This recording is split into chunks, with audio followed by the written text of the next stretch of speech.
Maybe because we're so busy working. Anyway, okay, 6:29. Yeah, we're going to go down to do our coffee with segment here, and we are down. Where are we set up here? We're about to find out, but we're talking with... Right. Go ahead. How are you French? Good morning. Good morning. Good morning. Hi, Don and Bob. How are you doing? This is the Free Advice Man. Your name is Jean-Pierre? The original New York City Free Advice Man, right here in Baltimore for the last 2 years. Okay, and you're outside Louis' Bookstore as we speak? Outside Louis' Bookstore Cafe, right here at 518 North Charles Street. Wonderful location. Okay, I promised Blade I would ask you this question first. Do you know where we can get one of those large foam rubber tomahawks that they use for the Atlanta Braves? I'm not sure about what you asked about, a long something for the Atlanta Braves. So a large foam rubber tomahawk that the Atlanta Braves fans use to chop their opponents. You know where I can get one? Oh, the big tomahawks. Where can you get one? Yeah. Well, I would assume you have to go to one of those games and you have to, like, drive under the table or something. Right? Ah, that's free advice for you. Can you hear us fine? Yeah, I can hear you now. It's just that we have a lot of traffic on this corner here in the morning. I can hear the traffic. Yeah. All right, well, look, Jean-Pierre says here you came from New York, you're originally from Washington, D.C., you've been around a lot of places. I mean, what's the most commonly sought-after advice that people come and ask you about? Well, it's hard to say, but to be simple about it, mostly it relates to relationships, love affairs, sexual problems, etc. Ooh. I can't be too explicit about it. Please don't. I hope not. All right, now how do you find Baltimore to be in comparison to these other places, in terms of the things people ask you about now? Well, I would have to say there's not too much of a difference throughout the East Coast. I've done it in D.C., in New York, in Baltimore, a few other locations throughout the East Coast. I find Baltimore to be quite relaxed and relatively laid back. I also find a lot of disparity. It seems to me that Baltimore, there's a lot of wealth, but there's also a lot of poverty. But I think it's a great city, and I think it's going to get better eventually. How does one who gives free advice make a living? Well, that's a good question. I don't even know myself. No, actually, to be quite simple about it, I have to do a menial job here and there. Sometimes I do telemarketing, raising funds for Vietnam veterans, sometimes for Maryland Special Olympics, things like that. And right now, I'm hoping to sell an educational package for 3 to 6-year-olds door to door. So that's something I'm interested in doing. Okay, so you do work for a living. Yes, you have to. I mean, let's be honest about it. If you want to give good advice, you better not ask money for it. How interesting.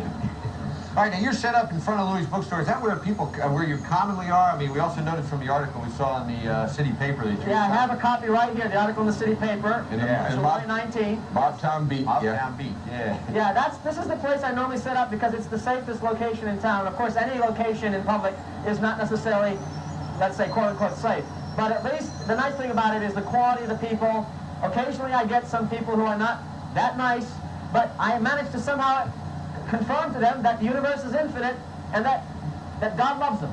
Okay, I need some advice here. All right. I hear my phone ringing in the background. How can I convince people not to call me when I'm on the air because, of course, I can't go back and pick up my phone? So how do I convince people of that? Sounds like something I did. No.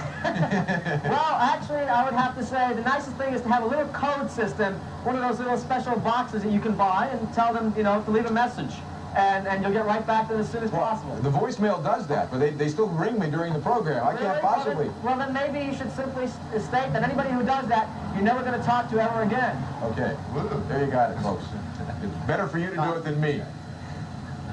Any good questions from anybody in the audience there or anything? Any crew members have it? Excuse me? Any advice for Clarence Thomas? Any advice for Clarence Thomas today? You bet I have some advice. I would have to say that unfortunately, I've seen him double back on his words too often, and I think a man who's going to be, regardless of race or sex or whatever, a man who's going to be in such a high position should be very careful not to contradict himself, especially when he's on the tube. Okay, now everybody's looking for a job these days. Would you recommend people go around giving free advice? No, this is, again, not a job. This is a vocation. This is something you do for fulfillment. Listen, either this is fulfilling me or I'm deceiving myself. One of the two. Do you feel fulfilled at this moment? Yeah, I guess so. I must admit, this is the sixth time, I've been on television, local news program. I've been in New York City with Bill Butel, the head of anchor of Eyewitness News, your affiliate there.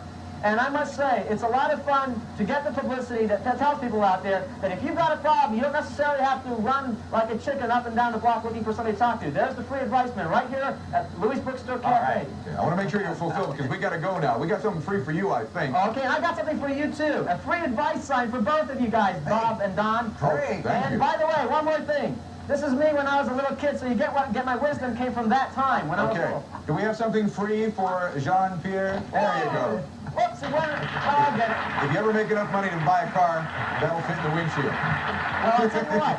I'm about to get one next year because I'm getting my book published next year. It's called The Greatest Book of Quotes I Ever Wrote. Look for it in the bookstores. The Greatest Book of Quotes I Ever Wrote. Great book. Great book. Thank you. Have a good day. Bye-bye. Bye-bye. Bye. Also be a chapter in how to get on TV for no reason at all. Yeah. He's a good guy. Yeah, entertaining. Talks a little loud, but there you go. You know? Yeah. And it is Friday. It is 6:34. There's the address for coffee with, of course. Right. That's how he got in touch with us.